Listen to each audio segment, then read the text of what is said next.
Hello, my name is John, and today we'll be reading Trump's Circular Firing Squad by Victor Davis Hanson in Investor's Business Daily, posted 7/27/2017.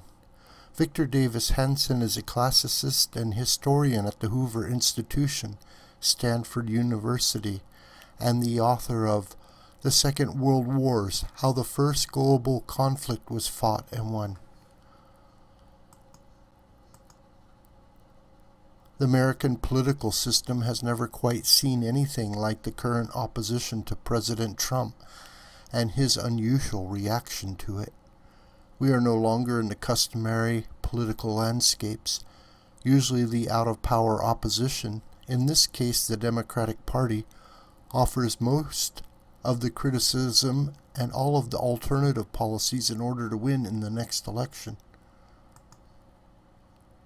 Instead, Trump has an entire circle of diverse critics shooting at him, but they just as often end up hitting each other and themselves. So far, Trump's most furious Democratic opponents have not been able to offer alternative visions to Trump's agenda that might help them win back Congress in the 2018 midterm elections. Higher taxes, more government regulations, less gas and oil production, loose immigration policies, and the promotion of identity politics are not really winning issues. Instead, the aim is to either remove Trump before his first term is up, or to so delegitimize him that he is rendered powerless. Yet obsessions with Trump often lead to boomerang excesses, mad talk, and visuals, from obscene rants to decapitation art that hurt the attackers more than Trump. Republicans should have been delighted with control of both houses of Congress, the Supreme Court, state governorships and legislators, and the White House.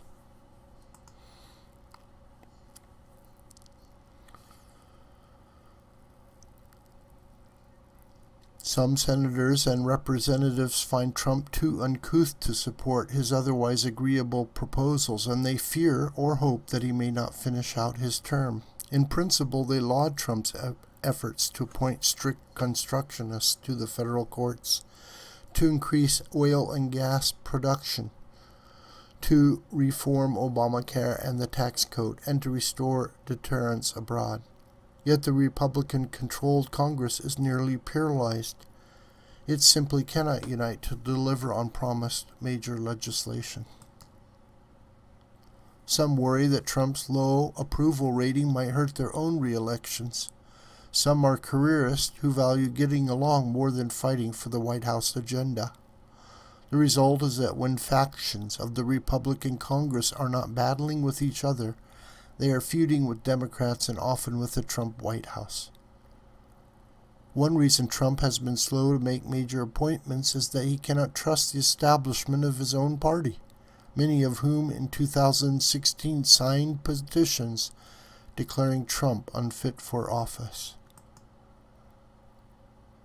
At best, some anti-Trump intellectuals and pundits still cannot separate Trump's conservative agenda, which they privately support, from Trump's reality television persona, which they find boorish and beneath the dignity of the presidency. At worst, some are so invested in the idea that Trump would or should fail that their opposition threatens to become an obsessive, self-fulfilling prophecy. The anti-Trump conservative intellectual and establishment also does not quite know where to aim its fire: at Democrats whose agendas they used to oppose, at Congress for supporting or not supporting Trump, at the liberal media that courts anti-Trumpers because it finds their Trump hatred useful for the time being. The media have given up on impartial news coverage. Some journalists have announced that Trump is so beyond the pale that he deserves only unapologetic critical treatment. Research has shown that network coverage has been overwhelmingly anti-Trump.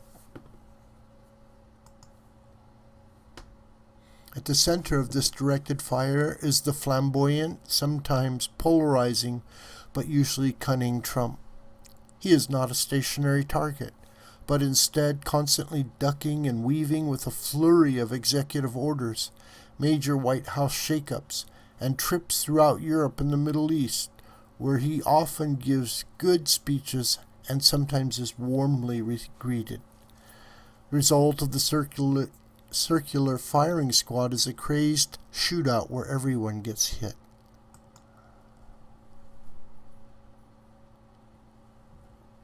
Democrats as of yet have no obvious presidential candidates or even credible spokesmen to make the case against Trump.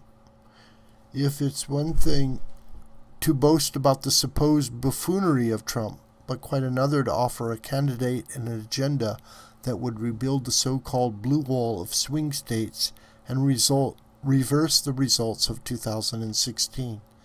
The media is increasingly discredited and polls more poorly than Trump. The Republican majority Congress is likewise even less popular than an unpopular Trump. Conservative voters may remember that Trump beat the unfavorable odds to deliver the White House to Republicans, while those in Congress blew favorable odds by not passing legislation when they enjoyed clear majorities in the House and Senate. So the circular shooting goes on until someone is left standing, or all are too wounded to continue. Forgotten in the hail of 360-degree suicide gunfire is the only story that counts the welfare of the United States. If Trump grows the economy, creates more jobs and national wealth, achieves energy independence, and restores deterrence abroad, all the wild firing will cease. If not, he and his attackers will finish each other off. This video is a production of the School of the White Crane. My name is John Brooker, and you could reach me through commentary on this video or through my email listed here. Please share this video with family and friends, and may God richly bless you.